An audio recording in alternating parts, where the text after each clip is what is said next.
اعلی حضرت کون ہے؟ اعلی حضرت ایک تو حضرت ہیں اور ایک اعلی حضرت ہے۔ میں نے قرآن کی بہت ہی مشہور و معروف آیت تلاوت کرنے کی کوشش کی ہے، الا ان اولیاء اللہ لا خوف علیہم ولا هم يحزنون،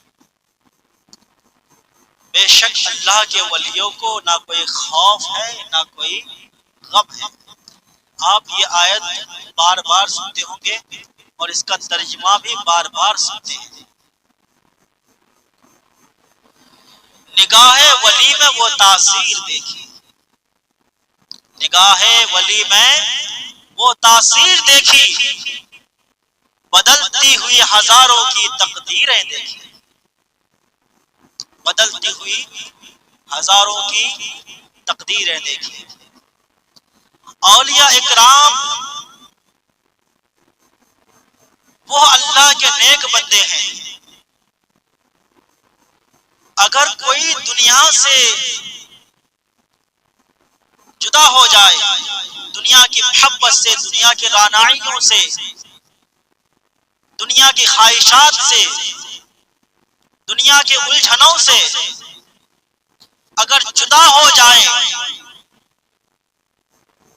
اور صرف اس کے سینے میں اللہ ہی اللہ رہے اور اللہ کے علاوہ کچھ نہ رہے، اللہ رہے یا رسول اللہ رہے، نماز رہے، قرآن رہے، ایمان رہے، دنیا کچھ بھی نہ رہے، پھر وہ اللہ اللہ کرتا رہے تو ایک دن ایسا بھی آتا ہے کہ وہ اللہ کو پا لیتا ہے، اللہ کو پا لیتا ہے۔ وہ کب پا لیتا ہے؟ پھر اللہ جب فرماتا ہے رضی اللہ عنہ ورضوا عنہ ذالک لمن خشی ربہ، اللہ تعالیٰ کی دی ہوئی نعمت سے جو بندہ راضی ہو جاتا ہے اللہ بھی اس سے راضی ہو جاتا ہے۔ اللہ کے خوف سے جب بندہ لرزتا ہے، کانپتا ہے اور اسی خوف میں ڈوب کر کبھی گناہ کی طرف قدم نہیں بڑھاتا، اللہ اسے پسند فرما لیتا ہے۔ پھر اللہ ایسے لوگوں کو جب پسند فرماتا ہے تو پھر اپنا بنا لیتا ہے، اور جب اپنا اللہ بنا لیتا ہے تو پھر دنیا والے بھی اسے پہچان جاتے ہیں۔ کہنے والے کہتے ہیں کہ اللہ کے ولی وہ ہوتے ہیں جب ان کے چہرے کو دیکھو، جب ان کے جلوے کو دیکھو تو تم کو خدا یاد آ جائے، تم کو خدا یاد آ جائے کہ یہ اللہ کے کوئی نیک بندے ہیں، یہ اللہ کے کوئی ولی ہیں۔ اور پھر ایک دن ایسا بھی آتا ہے انسان کی زبان میں طاقت پیدا ہو جاتی ہے، انسان کے چہرے میں وہ طاقت پیدا ہو جاتی ہے۔ خواجہ غریب نواز رحمت اللہ تعالی علیہ کی زبان میں وہ طاقت پیدا ہو گئی تھی، چہرے میں وہ طاقت پیدا ہو گئی تھی کہ آپ جس گلی میں، جس کوچے میں نکلتے تھے لوگ آپ کو دیکھ کر اسلام قبول کر لیتے تھے، آپ کو دیکھ کر قبول کر لیتے تھے۔ اور جب آپ بیان کرتے تھے، اللہ اس کے رسول کی شان کو بیان کرتے تھے تو لوگ اس سے متاثر ہو کر کلمہ پڑھ لیتے تھے۔ تو یہ زبان میں بھی اللہ تبارک و تعالی طاقت پیدا کر دیتا ہے۔ تو پہلے سچے مومن بنو، پکے نمازی بنو، اور سچے مومن کے ساتھ ساتھ قرآن کی تلاوت کرتے رہو، اللہ تبارک و تعالیٰ کے جتنے فرامین ہیں اس پر عمل کرتے رہو تو پھر تم نیک بندوں میں شمار کیے جاؤ۔ حضرات محترم درود شریف پڑھیے، اللہم صلی علی سیدنا مولانا محمد بارک وسلم، صلو علیہ صلاۃ و سلام علیک یا رسول اللہ، صلو علیہ صلاۃ و سلام علیک یا نبی اللہ صلی اللہ تعالی علیہ وسلم۔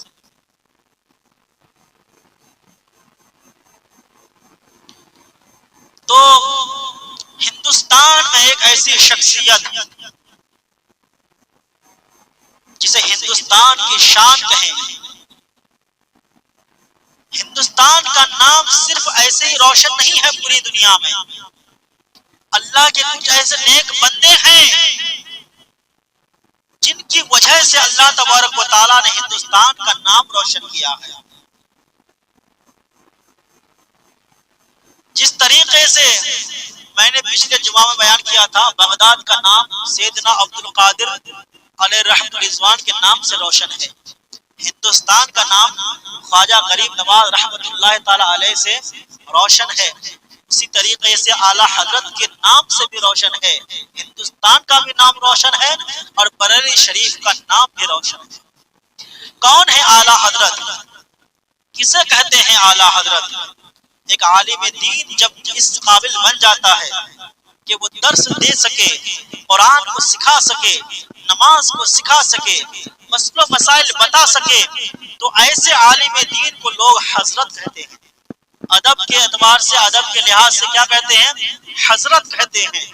ایک عالم دین بنتا ہے تو عالم دین بننے کے لیے مدرسے میں پڑھائی کرنی پڑتی ہے، اس میں جماعتیں ہوتی ہے، جماعت اولا، ثانیہ، ثالثہ، رابعہ، خامسہ، سادسہ، سابعہ، ثامنہ۔ اگر وہ مفتی کرنا چاہتا ہے تو اس میں 2 کلاس اور پڑھتے ہیں، 2 جماعت اور پڑھتے ہیں، افتاء اول، افتاء دوم، وہ حاصل کرنے کے بعد مفتی بنتا ہے۔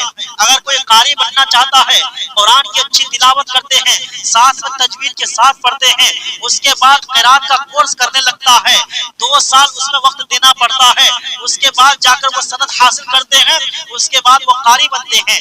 تو ایک عالم دین بننے کے لیے، ایک قاری بننے کے لیے کم و بیش اگر ان کو وقت لگتا ہے، اگر عالم دین بنتا ہے تو کم سے کم 9 سال یا 10 سال کا وقت لگتا ہے، اگر وہ مفتی بنتے ہیں تو 11 سال کا وقت لگتا ہے، اسی کے ساتھ ساتھ اگر وہ قاری بنتے ہیں تو اور بھی بڑھا دیجئے 2 سال، 13 سال کا وقت لگ جاتا ہے، اگر ساتھ میں حافظ قرآن بنتے ہیں تو کم و بیش 15 سال کا وقت گزر جاتا ہے، تب جا کے وہ عالم دین کہلاتے ہیں۔ 15 سال لگ جاتا ہے، تب جا کر حافظ قرآن، قاری، مولانا، مفتی تیار ہوتے ہیں۔ اعلیٰ حضرت کو اعلیٰ حضرت کیوں کہتے ہیں؟ محض 13 سال کی عمر ہے، محض 13 سال کی عمر ہے، آپ نے 27 جلدوں میں فتوائے رضویہ لکھ دیا، اس لیے اعلیٰ حضرت کہتے ہیں، اور بڑی بات کہنے کی ضرورت نہیں ہے۔ اعلیٰ حضرت کو اعلیٰ حضرت کیوں کہتے ہیں؟ اس لیے کہتے ہیں کہ اگر آپ کو کسی نے پیچھے سے پکار دیا، حافظ جی آپ کہاں جا رہے ہیں، اعلیٰ حضرت اپنے دل میں یہ تصور کرتے ہیں میں تو ابھی پڑھائی کر رہا ہوں، میں تو حافظ قرآن نہیں بنا، لیکن کہنے والوں نے مجھے حافظ قرآن کیوں پکارا، اسی دن سے قرآن پاک کو حفظ کرنا شروع کر دیتے ہیں، 1 ماہ کے عرصے میں حافظ قرآن بن جاتے ہیں۔ اس لیے اعلیٰ حضرت کہتے ہیں۔ کس لیے اعلیٰ حضرت کہتے ہیں؟ آپ کی ذہنی قوت کو دیکھ کر اعلیٰ حضرت کہتے ہیں، آپ کی ذہنی طاقت کو دیکھ کر اعلیٰ حضرت کہتے ہیں، آپ کی فکر کو دیکھ کر اعلیٰ حضرت کہتے ہیں۔ اللہ اکبر! اعلیٰ حضرت کی شان میں نہ جانے کتنی کتابیں لکھی گئی ہیں، پڑھنے والے پڑھے تب تو پہچانے کہ اعلیٰ حضرت کون ہے۔ چلو میں بتاتا ہوں اعلیٰ حضرت کون ہے۔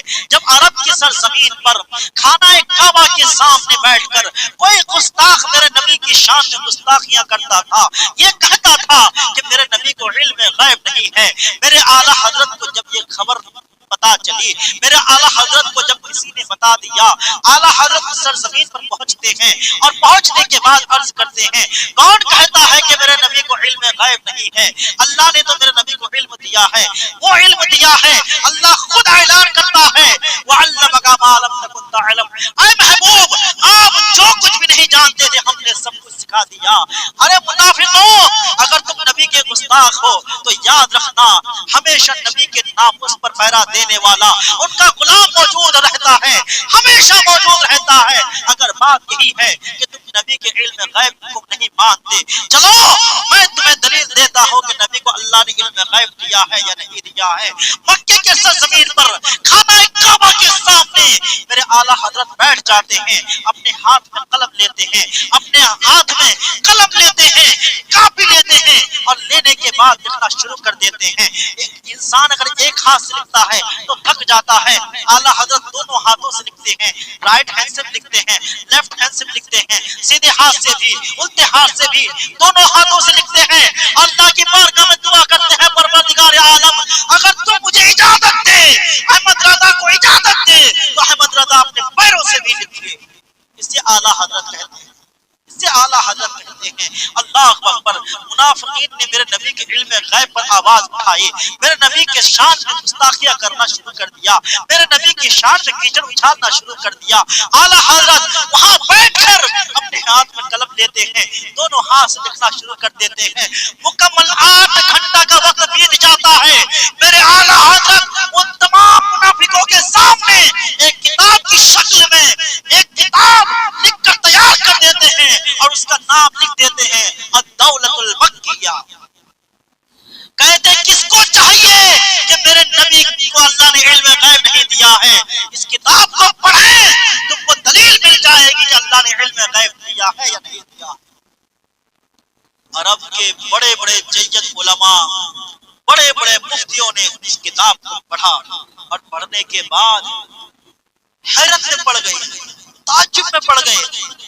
کہا یہ کون شخص ہے, کہاں سے آئے ہیں, نام کیا ہے؟ کہا ہندوستان کے سرزمین سے آئے ہیں, ہند سے آئے ہیں, نام احمد رضا ہے. تو کہنے والوں نے کہا اگر ان کو امام ابو اعظم حنیفہ دیکھ لیتے تو ان کو کہہ دیتے یہ تو رسول اللہ صلی اللہ تعالی علیہ وسلم کا معجزہ ہے. کیا کہتے؟ رسول اللہ صلی اللہ تعالی علیہ وسلم کا معجزہ ہے. اتنے بڑے عاشق تھے, اتنے بڑے صادق تھے. ایک واقعہ اور سماعت کر لیجئے. اعلیٰ حضرت کے آخری وقت میں, آخری لمحے میں آپ نے اپنے تمام خادموں کو بلایا. تمام خادموں کو بلانے کے بعد آپ نے عرض کیا سنو سنو, میری وصیت کو لکھ لیا جائے, میری وصیت کو لکھ لو, اپنے اپنے ہاتھوں میں قلم پکڑ لو, اپنے اپنے ہاتھوں میں کاپی پکڑ لو. میں جو نصیحت کر دوں, میں جو وصیت کر دوں اسے لکھ لو, تاکہ بعد میں تمہیں کوئی بتانے والا ہو یا نہ ہو, لیکن آج لکھ لو.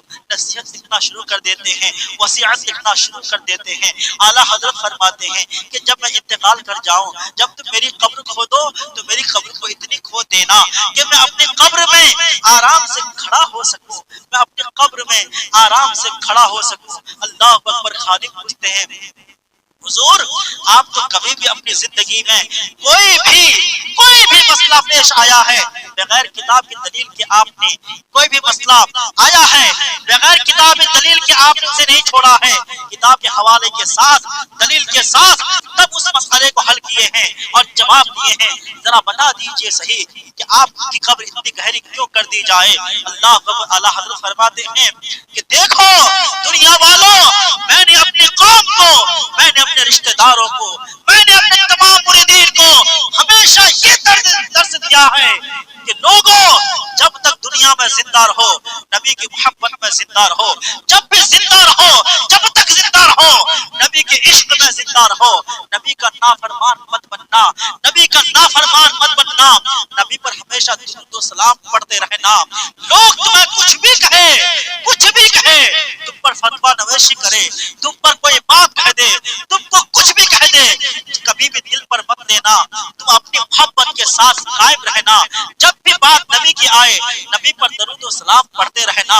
ہم نے اپنی قوم کو ہمیشہ یہ درس دیا ہے کہ نبی پر سلام جب بھی پڑھو تو با ادب کھڑے ہو جاؤ, اپنی نگاہوں کو جھکا لو, اپنا رخ مدینے کی طرف کر دو, اپنے تصور میں گنبد خضرا کو لے کر آؤ اور نبی پر سلام پڑھنا شروع کر دو.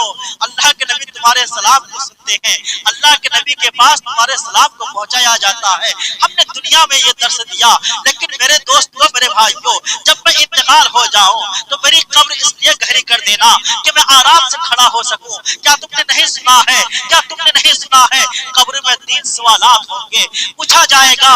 جب منکر نکیر تمہارے پاس آئیں گے تم سے یہ سوال کریں گے من ربک, تمہارا رب کون ہے؟ ہم جواب دیں گے میرا رب اللہ ہے. ما دینک, تمہارا دین کیا ہے؟ ہم جواب دیں گے میرا دین اسلام ہے. آخری سوال پوچھے گا ما تقول فی حق ھذا الرجل,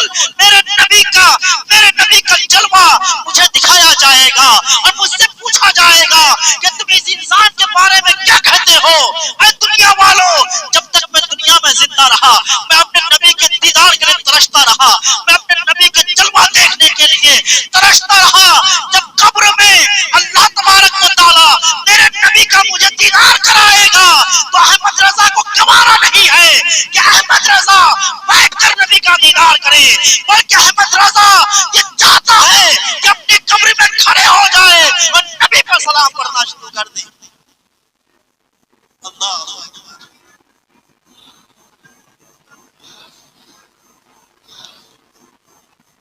اعلی حضرت، اعلی حضرت، اعلی حضرت۔ تو احمد رضا چاہتے ہیں کہ جب نبی کا جلوہ دکھایا جائے تو پھر جب دنیا میں ہم نبی پر ہمیشہ کھڑے ہو کر سلام پڑھتے تھے، آج قبر میں نبی کا جلوہ دیکھ کے ہم سلام پڑھیں گے اور کہیں گے یا نبی سلام علیکہ، یا رسول اللہ سلام علیکہ۔ میرے دوست اور میرے بزرگوں، یہ ہے احمد رضا، یہ ہے اعلیٰ حضرت۔ کیوں اعلیٰ حضرت کہتے ہیں؟ اب پتا چلا کیوں کہتے ہیں۔ آپ کوئی ڈاکٹر بنتا ہے، 2-3 فن کو حاصل کرتا ہے، انگلش پڑھتا ہے، ہندی پڑھتا ہے، اردو پڑھ لیتا ہے، اور بھی کئی فن حاصل کر لیتے ہیں، جغرافی پڑھتا ہے، بایولوجی پڑھتا ہے۔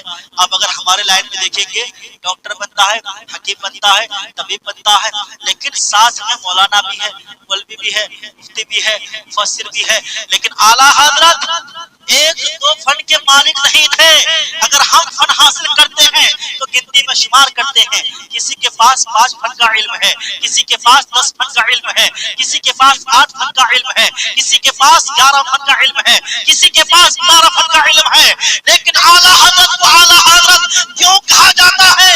اعلیٰ حضرت اس زمانے میں 1 فن پر نہیں، 2 فن پر نہیں، 10 فن پر نہیں، 20 پر نہیں، 30 پر نہیں، 56 علوم پر دستک دینے والے کا نام اعلیٰ حضرت۔ 56 علوم، 56 فن جن کے پاس ہو وہ اعلیٰ حضرت نہیں کہلاتا، وہ اعلیٰ حضرت کہلاتا ہے۔ وہ حضرت صرف نہیں کہلاتا ہے بلکہ اعلیٰ حضرت کہلاتا ہے۔ حضرات محترم، تو بہت ہی جلد عرص اعلیٰ حضرت آنے والا ہے۔ پچھلے سال اللہ کے فضل و کرم سے ہم حاضری دے پائے تھے۔ میں سبوں سے گزارش کروں گا کہ آپ بھی کبھی جائیں عرص اعلیٰ حضرت میں، دیکھیں کہ جو نبی کا چاہنے والا ہوتا ہے، نبی کے چاہنے والوں کے کتنے چاہنے والے ہوتے ہیں، کبھی آپ جا کر ملاحظہ کیجیے۔ پورے بریلی شریف میں اس قدر بھیڑ لگ جاتی ہے نا، کبھی گلیوں میں جا کر دیکھیں گے تو وہاں بھی پیر رکھنے کی جگہ نہیں ہوتی۔ اولاد اعلیٰ حضرت میں سے حضور تاج الشریعہ علیہ رحمۃ الرضوان ہمارے پیر و مرشد ہیں، ان کا انتقال ہوا تھا، آپ لوگوں نے ویڈیو میں دیکھے ہوں گے۔ آج تک پوری دنیا میں ریکارڈ ہے، کسی کے نماز جنازہ میں اتنی پبلک نہیں آئی جتنی پبلک حضور تاج الشریعہ کے جنازے میں آئی تھی۔ کتنی پبلک تھی؟ آپ نے سوچا ہوگا رہیں گے 1000، 1200، 2000، 1500 یا اس سے زیادہ لاکھ؟ نہیں، جو رپورٹ کے مطابق پبلک تھی وہ بتایا جاتا ہے کہ 3 سے 3.5 کروڑ پبلک تھی۔ اللہ اکبر! تو اتنی پبلک آئی کیوں؟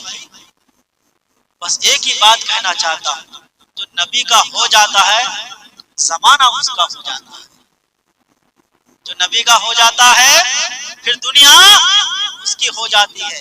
میرے دوستوں، میرے بزرگوں، اللہ کی بارگاہ میں دعا کرتا ہوں پروردگار عالم ہم سب کو ہمیشہ جتنے بھی اللہ کے نیک بندے ہیں ان سب سے ہمیشہ محبت رکھنے کی توفیق عطا فرمائے۔ اللہ تعالیٰ ان کے وسیلے سے ہم سب کو مال مال فرمائے، اللہ تعالیٰ ہم سب کے ایمان کی حفاظت فرمائے، اللہ تعالیٰ ہم سب کو تمام گناہوں سے ہمیشہ محفوظ رکھے۔ وآخر دعوانا الحمدللہ رب العالمین۔